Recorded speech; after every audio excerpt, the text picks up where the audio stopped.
Hi guys, how are you doing? Today we are in the city of Nakuru, at the heart of Nakuru, and today we are here for the Africa Tech Space, that is the ATS, and you're here to just understand what they do. So come along with me as we meet Joyce, who's the head of operations at ATS. You're gonna learn a lot here today. Don't miss out. Come with me. Hello, how are you doing? I hope that you're well. And as we told you, we are in Nakuru today, and they're here for ATS. That is Africa Tech Space, and they're here for you to just understand what exactly Africa Tech Space does. And when you come to Nakuru, you can always visit them and get to understand how they can impact you as a startup or as an SME. So today we are here so that you can get to understand their journey and get to understand how they operate, so that tusaidike sisi wote. So welcome, come with us in this conversation. How are you doing? I'm very well, thank you. How have you been? I'm well. Amazing. Yeah, thank you so much for having us. Karibu sana anytime. Karibu. Karibu tukatali huku. Most welcome. Thank you so much. Yeah. This is your camera. Please introduce yourself, and then you can get started. Okay. So thank you so much, Rachel. Okay. Karibu sana. So my name is Joyce Kamau. I'm in charge of operations at here in ATS, Africa Tech Space, which is a tech innovation hub. Yes. Amazing. I feel like ATS is such an amazing name, especially in abbreviation. Kivo ATS. I love to keep saying let's go ATS. Now, because we are at ATS, I'd love for you to help us understand what ATS is all about. So ATS is an innovation hub. To be specific, it started as a tech innovation hub. Under ATS, we have 3 branches. We have the innovation hub itself, which focuses more on capacity building. Basically, right now what we are focusing on is on tech space. The emerging trends. We are talking of cybersecurity, we are talking of web design, we are talking of robotics, IoT, basically the emerging trends in technology. Then we have another branch.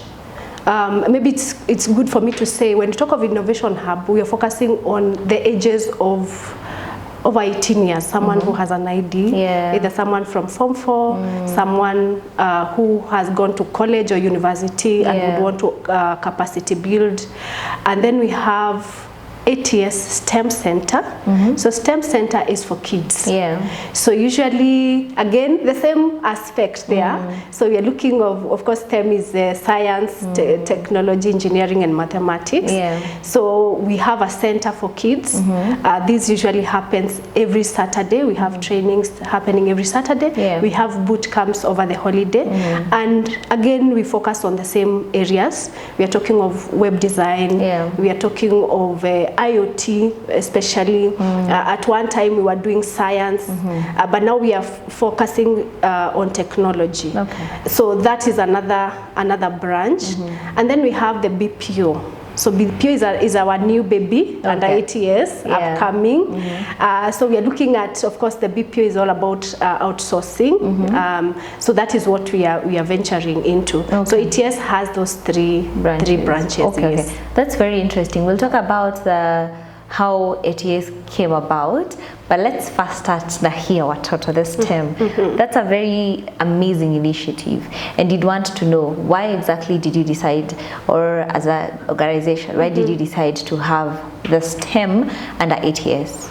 So we realized that if you look at our system, our academic system, we have not, as much as technologies are coming, I think if you go to schools, the farthest they are going is the computer studies, computer packaging. But now, now there are things that are deeper, and with our research, we realize now the aspect of STEM. Yes, it is being spoken about on media, the education and STEM, but is it really happening at the school level?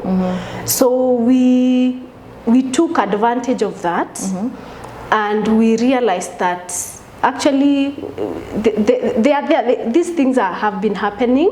I think in Nairobi, mostly it has been happening in Nairobi.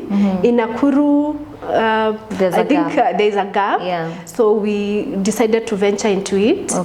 So, and it is picking quite quite well.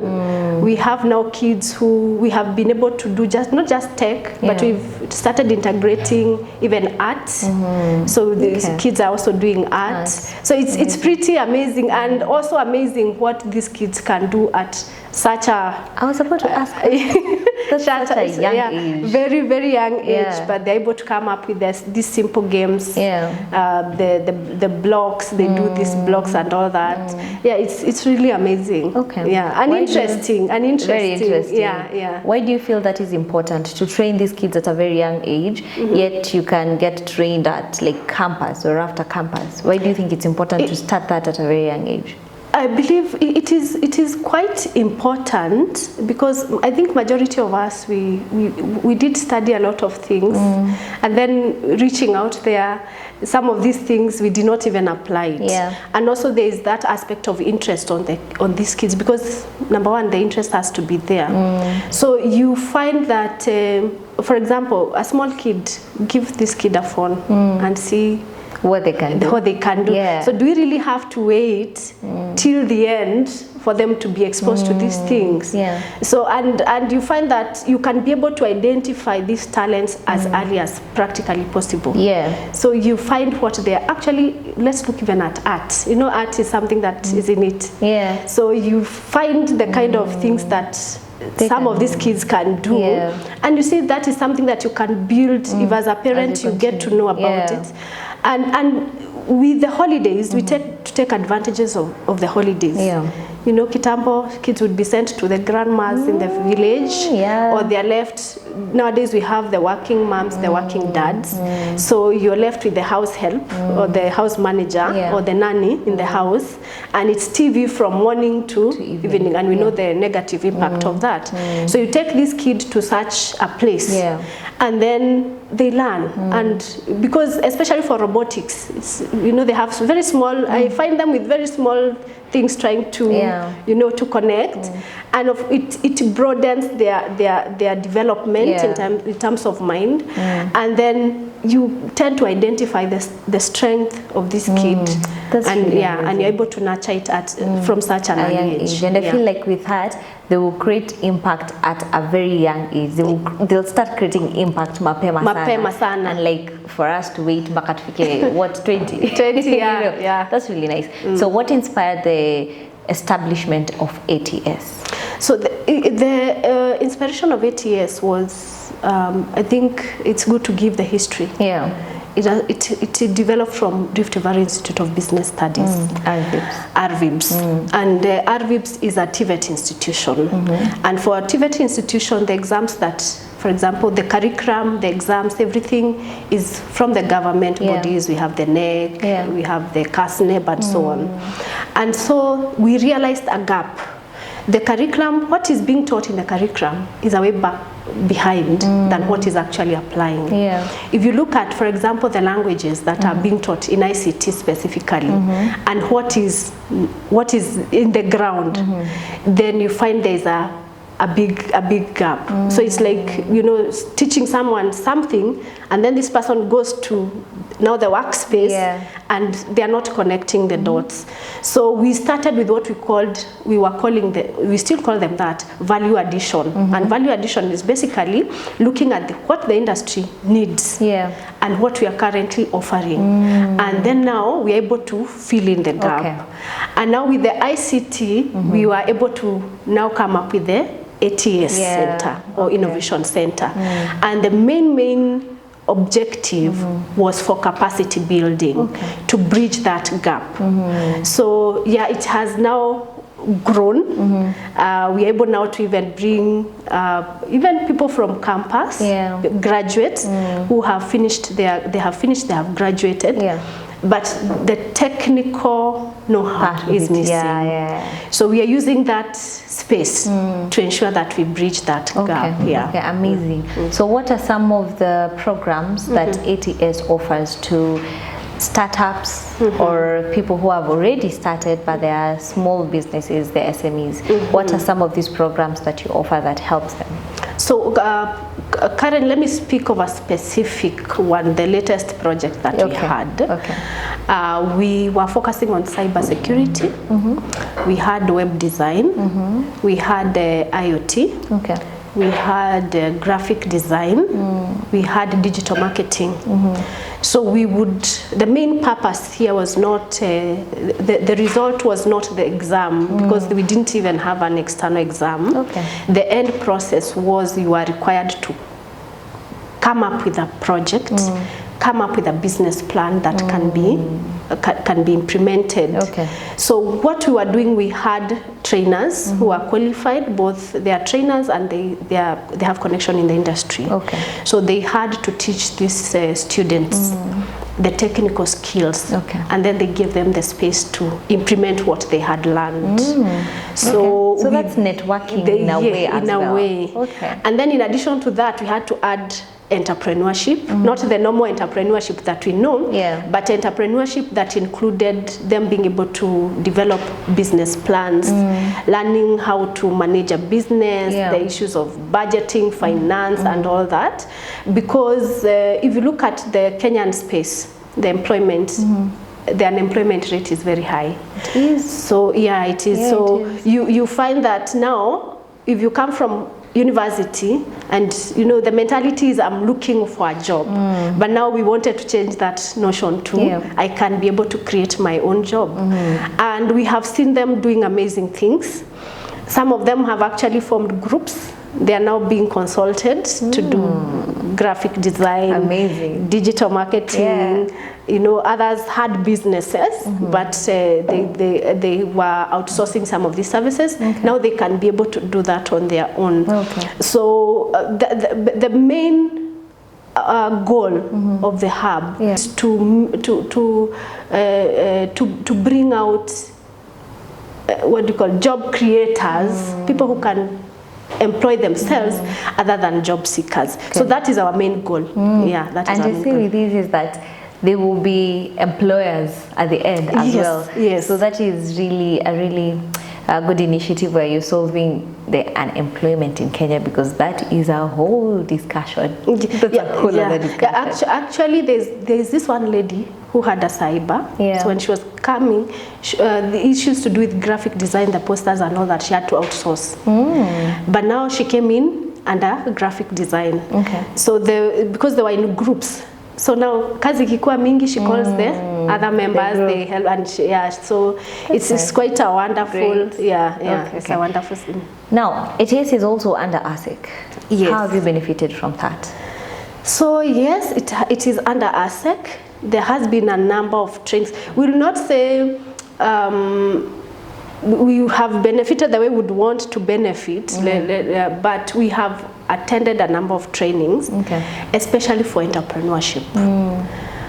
For entrepreneurship, we have an entrepreneurship club here. And these are students who have business ideas, who I would say they are creative. You know, these people they can do their own things. And so we have such a club. So with the ASEC training, we are able now to come and bring that training to these students, and in return, of course, there is an impact. So I would say with ASEC, mostly it has been on the part of capacity building, that they are able to train us, and for us in return, we're able to train those people. Amazing. That's really great. So as an entrepreneur support organization, what are some of the challenges that you faced, especially in Nakuru, because we are right here in Nakuru for that. So what are some of the challenges that you faced, especially from just being an organization that has been established and set up in Nakuru? Of course, number one, we'll say the taxes are one of the challenges. But apart from that, because the nature of our business is there are students who pay fee. And being a private organization, they need to support themselves. So one of the challenges, the major challenge is you start with this number of students, and then by the time the course is over, you have less number of students, and the very genuine reason, reasons that they are not able to pay this to sustain themselves. So that is one of the challenge.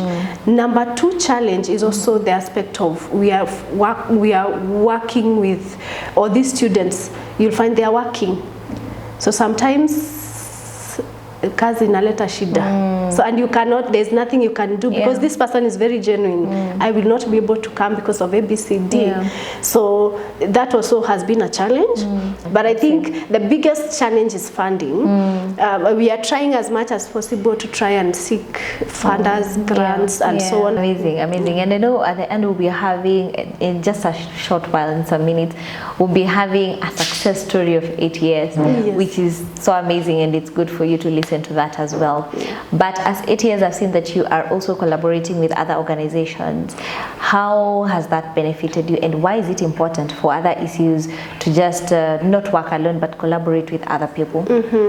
So collaboration is a must. You say your network is your net worth.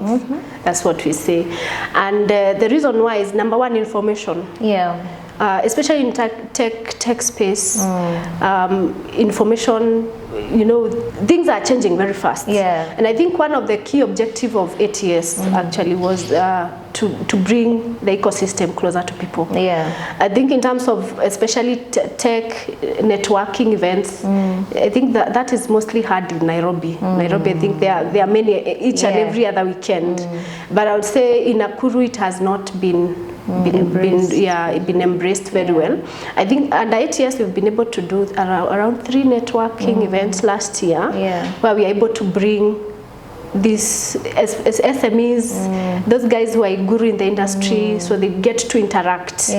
So that is one area that would really want, because when you meet with the other people, those who are gurus, because that is an area you find you meet with funders. If you are starting business, it's an area where you'll meet with people who can manage. You know, some of us have the skills, but in terms of managing it, you need someone who can be able to do that. It's a space also whereby you'll find people who have those ideas, but they do not have the funding. So when you're able to put all those people in the same area, so they are able to exchange the information, they're able to, you know, ideas are able to be put into action and so on. So so the ecosystem, the tech ecosystem in Nakuru is not very well. It has not, I would say, it's still a toddler, and I hope with time we'll be able to at least be fully grown, at least the level of Nairobi. Amazing. So that is it. This is a very amazing initiative, and you've seen how the entrepreneurs in Nakuru are benefiting from this. So what would be your word to the startups or the tech people in Nakuru? What would be your word to them, looking at them? So I want to encourage those guys who have those tech ideas, tech gurus, and tech experts, and tell them that sometimes you can't do it on your own. That is why we have these innovation hubs. For us, we have our innovation hub includes incubations. So you're welcome to visit us.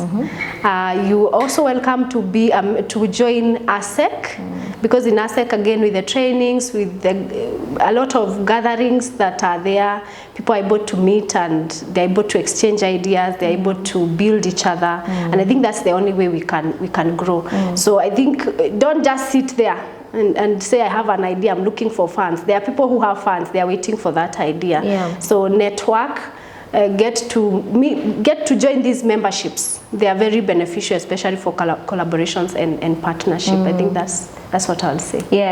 Perfect. Thank you so much for having us. We've had an amazing conversation, and you've learned so much about ATS. You're doing so great. Now we'd want to hear from one of the beneficiaries of ATS, because I know that they have an amazing story. So usiende yet. This is just the start. So another 2-3 minutes of your time for you to listen to an amazing experience, so that if you're in Nakuru, you know that this is the place to be. All right, so for this, that has been it. Asante sana. We'll see you when we do. Thank you. All right. Yeah, so this is one of our labs for ATS. We currently have 2 labs. So this is one of the labs. Welcome to one of our labs. So this lab has a capacity of 20 trainees. These are smart screen. You know, we have the whiteboards, and so these are so this is a smart screen. So usually here we have classes for graphic design and cybersecurity. Yeah, so we have another lab. Again, have a capacity of around 30. So there we usually do web design. And then there is an area for IoT and robotics. Yes. Let's go see how that goes as well. So this is our second lab. So this is the lab. It has a capacity of 30. This is one of the students who is being taken through, and the mwalimu is here. So usually here cybersecurity, web design is done here, and IoT. Yes. Amazing. My name is Kamau Joseph, beneficiary of Africa Tech Space, and I'm a graphic designer and a web designer. Before I joined Africa Tech Space, I used to be a web designer who did not have skills of graphic design. So after learning graphic design skills, I was able to create good visuals that I'm able to integrate in my websites, and I'm also able to create graphics for advertising my business, and as well as I'm able to share the skills to other people. I will take this opportunity to thank the Africa Tech Space for empowering me with those skills, and I'm able to earn a living, and as well pay my bills. I would like to encourage other people to join this program and be able to be empowered as well. Thank you.